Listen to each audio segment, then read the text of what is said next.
The next one, without being distracted on our phone, is we look at these vectors. And now if I want to quickly, now hopefully you guys get the parallel one. Now, I'm sorry, the understanding of the slope, well, that one was kind of difficult. We had to do some math, right? But I think for majority of the problems, you guys could probably visualize these and say, are the slopes equal to each other?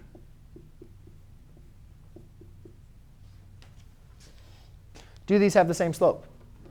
No. So that's not parallel, right? Now, if they're perpendicular, that means the angle between them is going to be 90 degrees, right?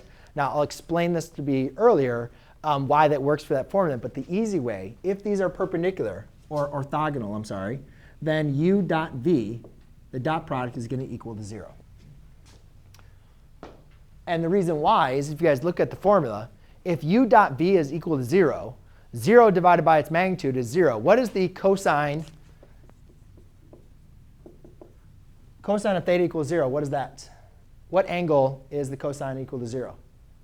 90 degrees, right? So when the dot product's equal to 0, we know they're going to be orthogonal. So therefore, all we simply need to do for the dot product is, again, we're multiplying the first two components. So it's 5 times negative 12. And then we're going to add that to the product of the last two components. OK? 5 times negative 12 is a negative 60.